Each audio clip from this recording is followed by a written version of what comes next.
Hey, what's up guys? So in this video we're going to be taking a look at the Blackvue DR750S 2-channel dash cam. This is actually one of my favorite dash cams. This is the one that I personally run full-time in my car. I like it because it has like all the key bells and whistles that I want. It's got good video quality. It records both in the front and in the back. You can see my rear dash cam right there. It's a 2-channel version. It records both when I'm driving as well as when I'm parked. It's got some helpful features like GPS and Wi-Fi, and it's basically a good all-around dash cam for complete protection, driving and parking mode, front and rear. Now, I've had the DR650S 2-channel before. It was the previous top of the line. I ran that one for a year, and then recently replaced it with the DR750S. I actually ran both of them at the same time and did a comparison video, kind of going over the differences. So for those of you guys who are already familiar with the DR650S and you're kind of wondering the differences, watch that video or just look over everything on my website, and I go over the differences for those of you guys who are upgrading. Now, that camera I actually gave away to one of my Patreon supporters because I don't need it anymore. Usually I test stuff, and then once I'm done, I give it away, right? With the DR750S, Blackvue sent it to me for testing purposes. This isn't a sponsored video or anything. I got tons of cameras that I'm always testing, right? Now, I wanted to keep this one, and I was like, hey, can you guys send me another one? Because this is a great dash cam, and, well, normally I'd give it away, but I want to keep it. So what they did was they actually sent me a second one, another DR750S, and this one I'm also going to be giving away to one of my Patreon supporters. So if you guys want a brand new DR750S, it's got a 32 gig memory card, all that stuff, support me on Patreon, you can be entered to win this guy here. So anyway, with that said, let's go ahead and jump into the review and talk about the dash cam. So let's start off with the highlights, kind of overall main features, right? I've gone over some of the basic ones. Basically what you're looking at, 2-channel dash cam, records in 1080p, so full HD, front and rear, nice improvement. The rear as well is 1080p. The front dash cam records at 60 FPS, the back one records at 30. There's a new Sony Starvis sensor in here that a lot of different dash cam companies are actually using now because it's a good sensor, and the low light capabilities of the dash cam are really, really good. So nighttime video quality is actually much improved over the DR650S. It's got GPS built in, so you can track your speed if you want or where you're driving. You can turn that functionality off if you need. It's got Wi-Fi built in, and I'll talk a little bit more about the benefits of Wi-Fi here in a minute. And it's also got parking mode functionality, which I think is one of the main things that sets this camera apart from some of the other ones. So I want to go into that in a little bit more detail as well. But let's actually start with the video quality, because that's obviously one of the main things. Now, what I've noticed about this dash cam is that the video quality is pretty good in the front and in the rear. Again, records at 1080p, pretty standard resolution now, full HD for a lot of different dash cams, and you're able to read license plates for vehicles in front of you as well as behind. Now, I'm not going to say that the video quality is amazing and mind-blowing. I just got back from SEMA where Blackvue is showing off their DR900S dash cam. It's going to be coming out next year, and that dash cam actually records in 4K, and it was amazing what that dash cam is capable of. You can read license plates so much better. I mean, typically with dash cams like this, if the car is, right in front of you, you can read it, but if it's more than maybe a car length away, it's going to be a little bit more difficult, if not impossible, actually, to read the license plates. Whereas the new 4K version, you can pick it up much farther away. It was a very noticeable difference. That dash cam isn't coming out until next year, and it's going to be sold, it's going to be more expensive than this one. The DR750S starts at $399, $400, right? And if you want to get a bigger memory card, of course, it goes up from there. That dash cam is going to be even more expensive. It's not going to be replacing the DR750S. It's going to be sold alongside it. Think of it as kind of like that's going to be Blackvue's ultimate dash cam, whereas this is going to be the less expensive, I know, right? The less expensive version that's still going to be able to do the job of recording front and rear, driving and parking, all the core stuff that you want, plus a lot of the cool bells and whistles. And that's going to be like the even more expensive ultimate one, right? So I think they're both going to have their place, and they're both going to be sold side by side. But if you want more information about the DR900S, check my website. I've got some preliminary information that Blackvue actually showed us at SEMA. But anyway, coming back to the 750, I find the video quality, it's good. It does the good job. I guess my expectations have changed after seeing the 900, but Now, one thing that I noticed about my particular dash cam was the video quality on the right side of the frame was a little bit soft. It was weird. You guys have seen that from some of the test footage that I've been posting.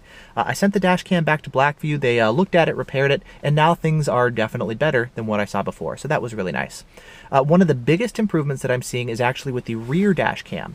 The rear on the DR650S used to only record at 720p. They've now bumped it to 1080p, and it actually makes a big difference in practice. You can really see the difference when zooming into license plates with the higher resolution. So I really like the rear video quality from the 1080p rear cam. The rear cam was also really helpful. I did a whole video just on the benefits of the rear dash cam and how it actually saved me from a hit and run. Well, the person behind me that wound up getting whacked, and then the car that hit him took off. And it was the rear dash cam that actually made the difference in recording their plate and sending all that information off for insurance purposes. So it was really, really helpful. And it's also helpful, of course, I mean, if you pull into a parking garage, usually pull in nose in.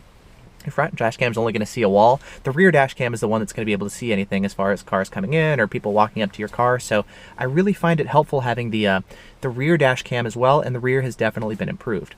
Now, speaking of video quality, I mentioned the new Sony Starvis sensor. The nighttime video quality is also very impressive here with the new DR750S.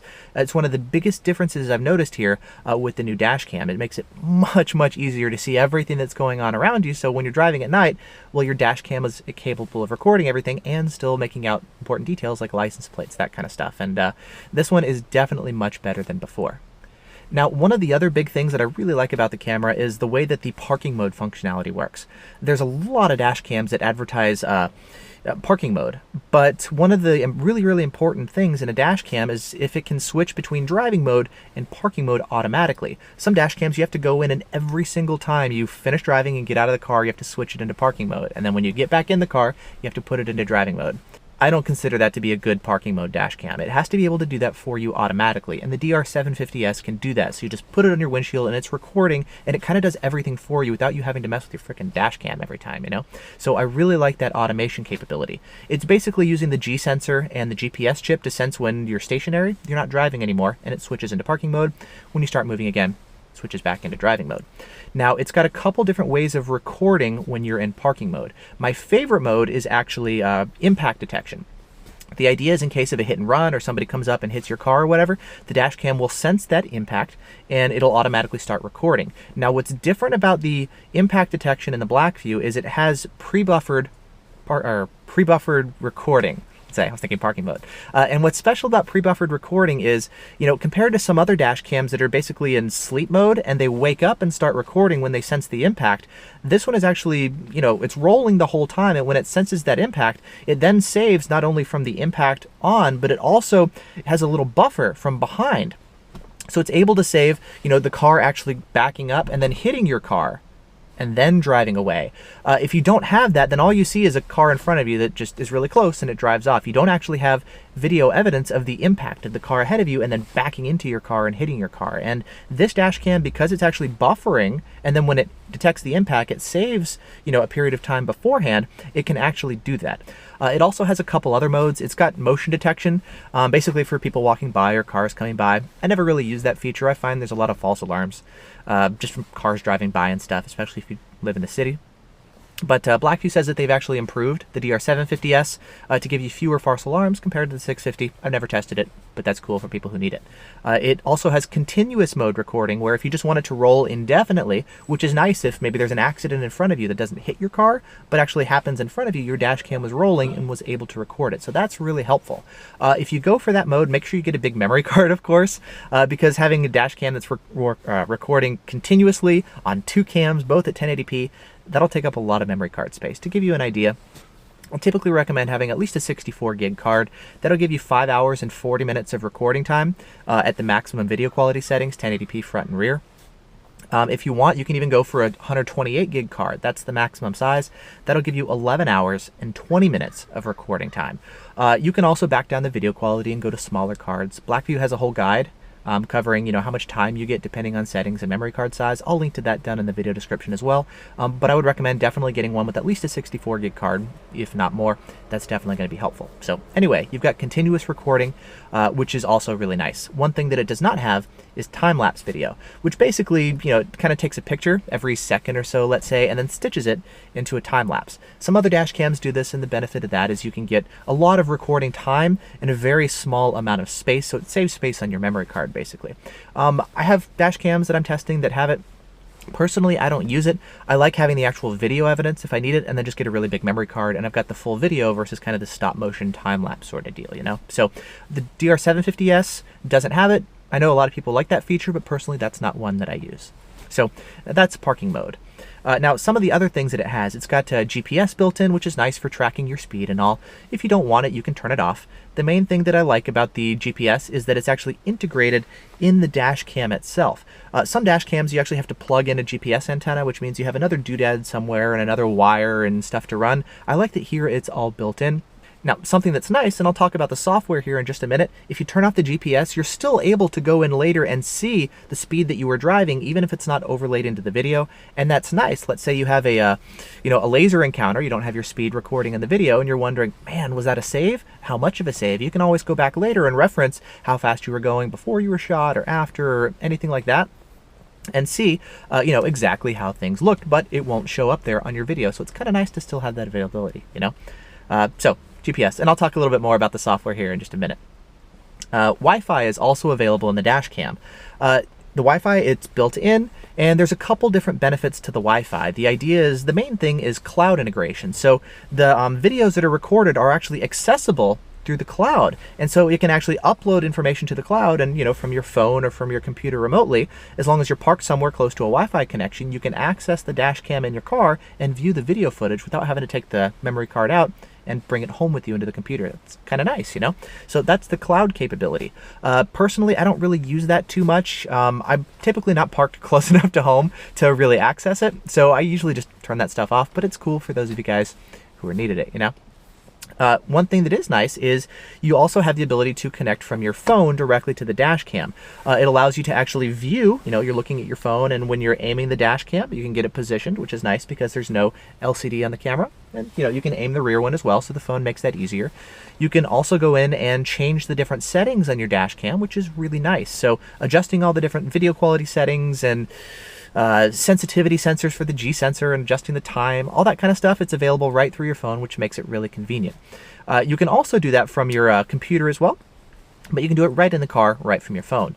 I also like the ability of being able to watch the video footage right on your phone, which is really handy.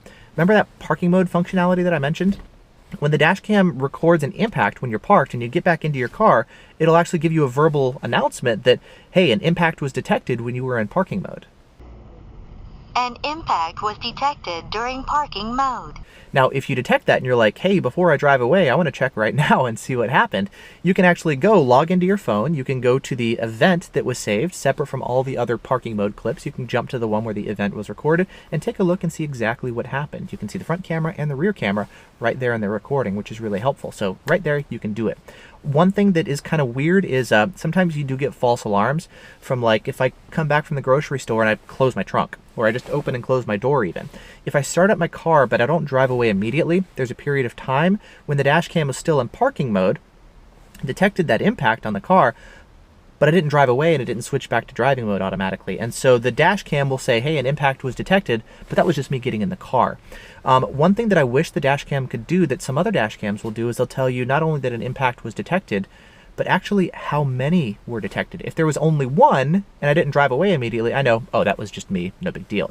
If it was maybe two, then it was, well, hey, one was me, but there was another one that happened. I need to log into my phone and check it out. And so I find myself sometimes checking unnecessarily because I'm not totally sure if it was me or if it was something else that happened when I was gone, So that's a little quirk that I found that I wish Blackvue would improve upon. But it does have that. Anyway, the Wi-Fi. Yes, you can log in and you can check your video right from your phone, which is handy. The Wi-Fi, it's actually, I've noticed, snappier and it's faster than what I've noticed from the previous gen Blackvue and even some of the competitors that I run. To give you an example, to download a 1-minute video clip from the DR750S to my phone, it's about a 96 meg file. Took less than 30 seconds. Nice and fast. That's actually several times faster than I find with some competitive dash cams that also offer Wi-Fi.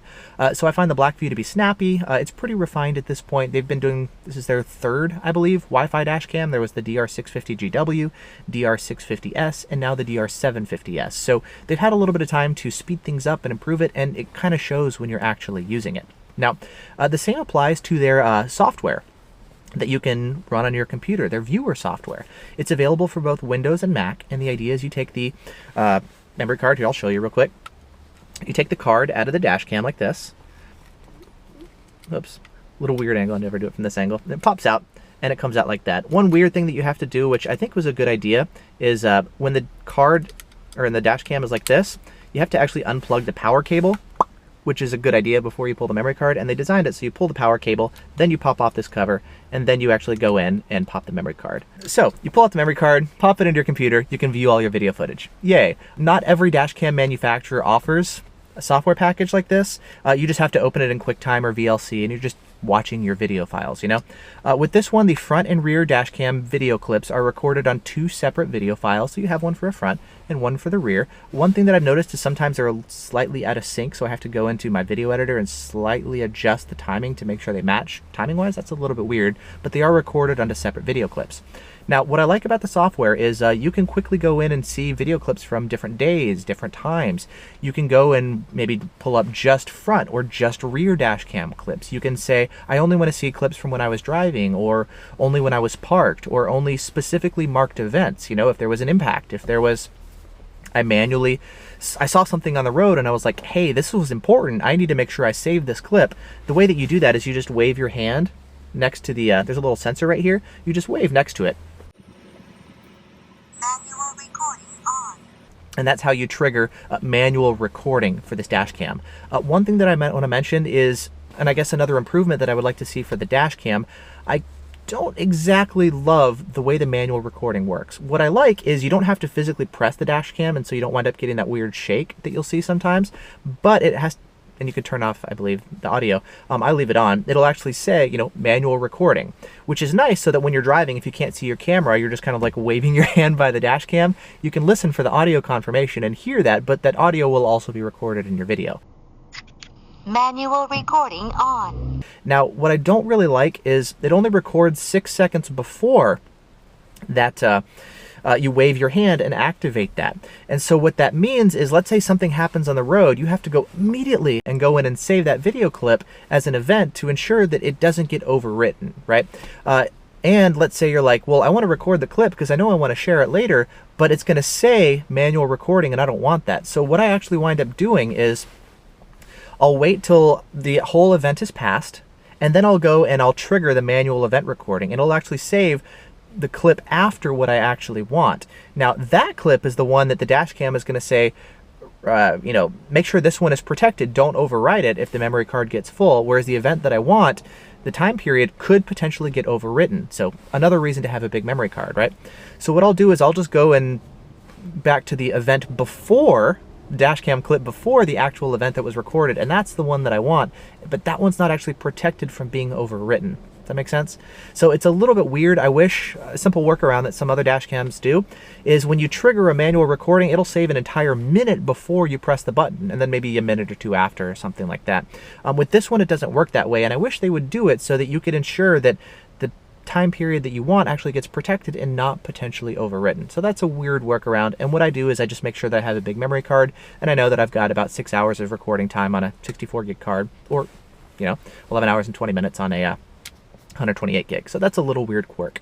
Another tip, by default, waving your hand actually turns the microphone on and off, so you do need to go into the settings and change it so that that sensor activates manual recording. Otherwise, there's not actually a way of doing the manual recording other than maybe having the G sensor turned on and hitting your camera, which again is also a feature I turn off because otherwise it just gets set off on potholes and stuff. So I turn off the G sensors for driving and only use it for parking and for impact detection.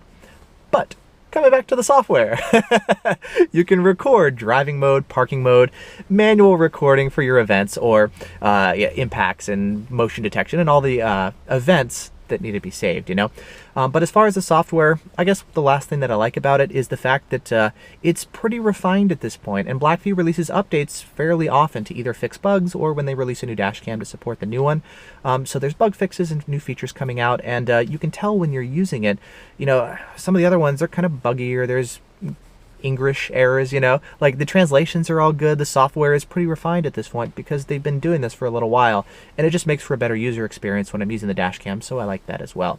Now, something I've noticed a lot of dash cams, you know, when they power on, they'll actually tell you, you know, like if I take the memory card out of my card or out of my dash cam, when I start up the dash cam, it'll say, hey, you know, there's no memory card, and give me that warning so that I know, oh, right, I need to put a card in. I need to either go back home or I grab a spare out of my glove box because this happens all the time, you know, and so I'll just grab another one and put it in. With this one, you won't get the warning because of the reason that when you go to pull out the Dashcam memory card, you have to unplug the power cable, and so when you pull out the card, the camera doesn't have power, so it's not going to turn on.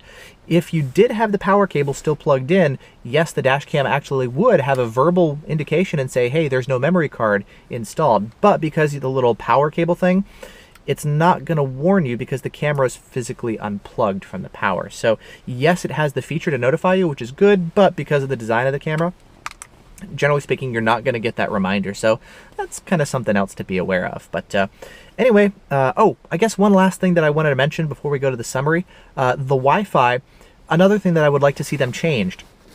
When you connect to the Dashcam over Wi-Fi from your phone, the Dashcam, the way that the Wi-Fi works, the Dashcam actually presents itself as if it has an internet connection, and so your phone will try to connect to the internet through your Dashcam, which doesn't have an internet connection. This guy is trying to reach out via Wi-Fi through a hotspot or something to go out to the internet for the cloud. In short, it's acting like an internet connection, and it prevents your phone from connecting to the internet, which means Google Maps doesn't work, Waze, Spotify, any of the internet apps that you would use on your phone, it's not going to work because when you get in the car, the Dashcam automatically will wake up and then your phone's going to connect to it. With the DR750S, you could just disable Wi-Fi by default, and the way you would turn it on is there's a button right here on the side. You would just press the button and turn on Wi-Fi. With this one, there's no option to turn Wi-Fi off by default, so it will always be on. That's a little annoying. I wish Blackvue would actually come out with a firmware update to make it more like the DR750S in that regard. A good workaround, though, is what you can do in your phone. You can go into the Wi-Fi hotspot for the Dashcam, and in your phone's Wi-Fi settings, you actually say, don't auto-join this network. So in your phone, you're going to have to go manually connect every time to the camera. The benefit is, well, when you get in your car, your Dashcam is always, or your phone rather, is always going to be able to still connect to the internet. The downside is, yes, there is more work. You're going to have to manually, well, I guess not necessarily turn on the Wi-Fi. You're going to have to go into your phone and say, hey, connect to my Dashcam's hotspot. So it's a little bit weird. I wish that was changed, but that is the way that it works now with the Dashcam. And again, you can just go into your phone and disable the auto join functionality, and then you're not going to run into that issue. So another thing that I wish was improved with the camera.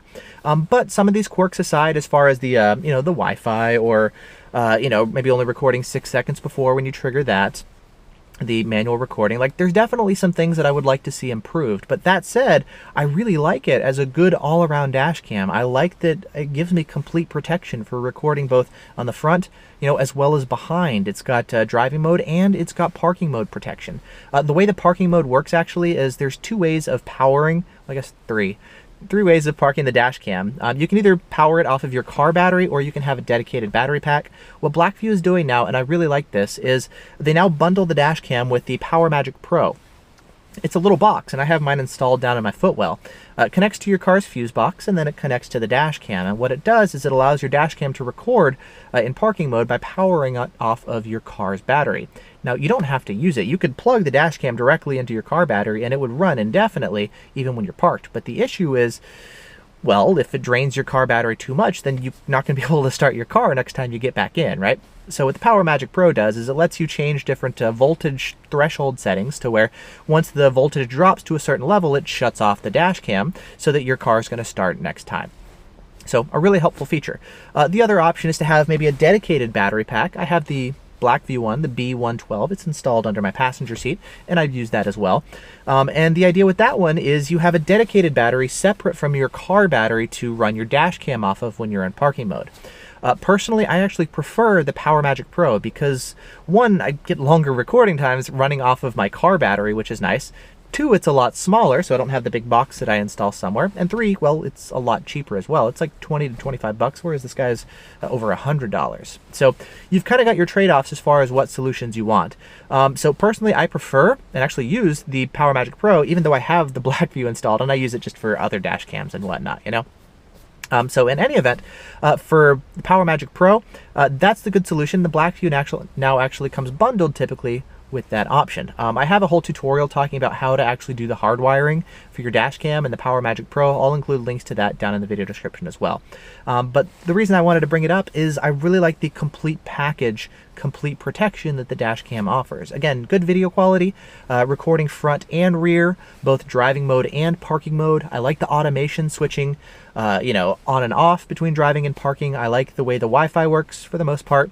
I like that it's got the GPS that's integrated into the Dashcam, and I could turn it off if I don't want my speed displayed on the video. Like, I've got the customizations that I want, and I have all the core key functionality to give me the key protection that I'm really looking for, and that's actually why I really like the Dashcam. There's other competitors, of course. This isn't the only one, but I've been running this one for a while, and I quite like it. So anyway, whew, there's my take on the Blackvue DR750S. If you want one, I'll put a link down in the video description to where you can purchase it, along with actually a couple links for different memory card sizes, and also a link to Blackvue's website where they talk about, you know, depending on what size card you have, how much recording time you get, and well, I'll put that on screen as well again so that you guys can take a look. So yeah, if you have any questions, definitely let me know. A lot more dash cams to come as far as reviews. I've got 4 dash cams right now from different manufacturers that I'm going to be testing and reviewing. I've got 3 more coming in the mail that I saw at SEMA, and then I've got more that I'm going to be testing and reviewing after that. So a bunch of dash cam stuff coming up. Well, and here's the DR750S. If you want more information about all the best different dash cams, I'll link to that in the video description as well, where all of my favorite dash cams that I've had a chance to test and review, I'll link down there with a little blurb as far as why I like each one at different price points and feature sets. So DR750S, I like it. It's the one that I run full time, and I've always got a bunch of other cameras that I'm testing and comparing it to, you know? So anyway, thanks so much for watching. I hope you guys have enjoyed this video. Happy driving, and I'll see you in the next video. Bye.